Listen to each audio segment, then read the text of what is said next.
Anyways, now let's talk with the team first, and then we can talk about how he could win. The team, Patrick, we speculated over what team, actually, I think back in January, what team we thought they were going to send it, and they didn't listen to us. Simon Yates, fresh off his Giro d'Italia win. Matteo Jorgensen, Sepp Kuss, Wout van Aert, Thies Benoot, Victor Campenaerts, and Eduardo Affini. Yeah, what do you think of that team? Yeah, it's a solid team for sure. It's a ludicrous team. Just looking down it, and I was thinking about all the things that this team has achieved. I mean, amongst them, they've got what? One, two, three, four, five Grand Tours in there. Because Jonas has got two, Yates has got two, Kuss has got one. They've got a monument with Wout van Aert and all the things that he's done. The green jersey. Jorgensen, who's won Paris twice. They've got Affini, the European TT champ. They've just, Benoit and Campenaerts is like, they're still a fantastic ride. And Campenaerts, hasn't he been he's been like Belgian TT champ as well. Like, it's a team absolutely resplendent with talent when you look at when you add up the palmares of them all into one. And I think it is a super strong team. Like, say, Yates coming off of that Giro win. That's crazy that he's probably going to be a domestique for Vingegaard, although they'll probably play a bit of smoke and mirrors and say that Yates and Jorgensen are some co-leaders alongside Jonas to kind of throw UE Team Emirates off. But to be fair, I think UE kind of got bases covered with like Almeida and Adam Yates. So there's a little bit of a head-to-head going on in not just the leaders, but the secondary and then the tertiary leaders as well. It's a super good team, isn't it? You've got the good mountain support with Kuss, with Yates, with Jorgensen. You've got the all-roundedness of Wout van Aert. And I'd also probably say like Thies Benoot, he can do good medium mountain support as well. And then Campenaerts and Affini is your more pure rulers to try and guide you through the flatter stages. But, Wout van Aert and Benoot could definitely play those sorts of roles as well. Even Jorgensen, I would say too, he's a very good classics rider and is very capable of taking care of himself. So I think it's a super well-balanced team. I think that it's got strength in all areas, and I think that it's a team which can take it to UE Team Emirates, which is at the end of the day the main thing that it needs to do. Do you think they should? Okay, we're talking about tactics. We're not talking about how Jonas Vingegaard is going to win, but do you think how are they going to play kind of Sepp Kuss, Yates, and Jorgensen? Are they going to play maybe Jorgensen stays in GC as well, so he can potentially be a second card, and then you just let Yates and Sepp Kuss, who potentially are not as well, haven't got the big resistance right now. What am I saying? Like the endurance, and they can just peak for certain days, so they can be well rested and just take it easy, get in the gruppetto in pretty much any stage they're not needed. And then when they're needed, they're full charge, and then you can smack them on the front of the peloton and do the most damage. I see what you mean. You're talking as if like just almost like stage, like man marking. You almost want like stage marking. You want specifically to peak riders for a specific point in the race, because is there much point in having Sepp Kuss and Simon Yates absolutely pinging in the first week when you've got a very classics orientated race? Perhaps not. Would it be more beneficial to have them come in a little bit undercooked, so to say, and then have them peaking in the second and third weeks when there's a lot more mountain stages so that they can support Jonas better?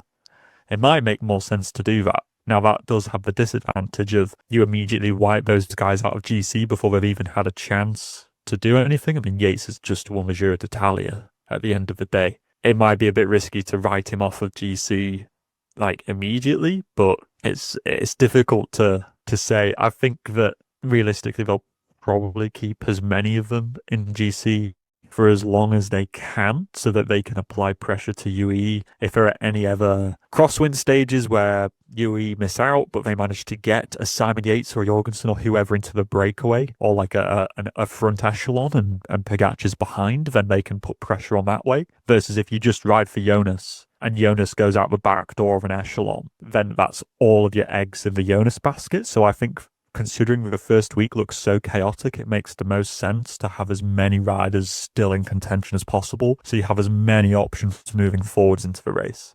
Yeah, I see what you mean as well. And I'm just worried that they're gonna, yeah, not play the Jonas game, and then there is going to be four of them in the top 10, but Tadej Pogacar is going to be leading by like 5 minutes, 3 minutes at the end of the first week, and then it's kind of like, oh, we're back in the Chris Froome era, and the race will be completely dead, or like last year's Tour de France, if we're frank. But yeah, the Affini, Campenaerts, and Benoot, where are they kind of gonna be best felt? Obviously, they're gonna be, if they are gonna get the yellow jersey, gonna be on break formation control phase as part of the stage. But where else can they be used as potentially a weapon?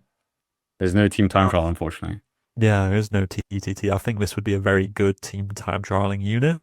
I would say, again, primarily, I expect to see them being most useful in that first week. You got a lot of punchy stages. You got a lot of stages on the northwest of France. Lots of wind. I mean, gosh, do you remember that stage that finished in Dunkirk that Wout van Aert won in 2022, where Visma absolutely lined it out, absolutely iconic finish that? You know, that's the kind of terrain we're going to be dealing with, short, sharp climbs that can really blow things apart. So I think you need those sorts of riders. I think it might even have been Benoit who set up that attack, you know, who had Wout van Aert on his wheel when he launched. I can't remember exactly, but anyway, I think it's that first week. You're gonna need those big rulers there to protect your little climbers in the crosswinds or in any positioning for those little climbs. I mean, at the end of the day, I think Jonas and Yates are going to need some protection. Jorgenson can, like I said, take care of himself, but you need Wout, Campenaerts, Benoit, and Affini to be looking after all of those climbers universally, and it's going to be hard to keep control all of them. And, it's going to be like trying to keep chickens in a coop. It's going to be ridiculously difficult to do. But I think it's a very good team capable of doing that. Their main role is going to be surviving that first week. And then after that, like you say, it'll be break formation, controlling, making sure that you don't get anybody too dangerous up the road. I mean, Wout van Aert is in there as well, and he definitely deserves some talking about because he was instrumental in cracking Tadej Pogacar in the 2022 Tour, where on the Hautecam stage he was dropped in like he was in the Giro at the right time, at the right moment, and then absolutely just smashed out the watts. And I don't think UAE are going to be letting him in a breakaway anytime soon. So what's his role going to be? He is, yeah, you've said that he's kind of the rider that UAE can't really match up against, then no one's as good as him in their team compared to him. Yeah, he's really the jack of all trades, isn't he, at the moment? Perhaps he's lost a little bit of his kind of savagery in his attacking and his potency of victories, perhaps, over the last year since that bad crash in the Which crash? of Vuelta. He's had a lot of bad luck, to be honest. Exactly. You summarize it pretty nicely there, but I doubt UE, like you say, will let him into the break. At the end of the day, he was the one who really, made it all fall apart for Del Toro, and I don't think UAE will make that same mistake twice. So I think our first week he's going to be helping, but maybe I think he might get in a breakaway. At the end of the day, UE they can't control every break. It might be easy just to put a man up there with Wout van Aert and just, try and do something that way, have a satellite rider with their satellite rider rather than trying to control Wout van Aert all the time. It's like, trying to keep a jack in the box. I'm just looking at any of the mountain stages that could be good. Like, could he be helpful on stage 14 over the Tourmalet? Or could he be good on stage 18 if he can get over the Glandon and the Madeleine before the Col de la Loze? Or stage 19 if he can make it over the Col de Cèze or the Commet de Roselard? Possibly. There's multiple occasions where Wout can be useful in this race as a satellite rider, but I don't think he's got the same climbing ability as he did in 2022 to really put the hammer down on the Hautecam, which is back this year, which is going to be good to see. So, I don't think it'll be exactly the same. I don't think you're going to be seeing Wout putting down that sort of pace on the Hautecam. I hope I do. I hope I'm wrong for the Wout lovers out there, but I just don't see it this year. Yeah, and I think green jersey aspirations are probably not on the table either. And yeah,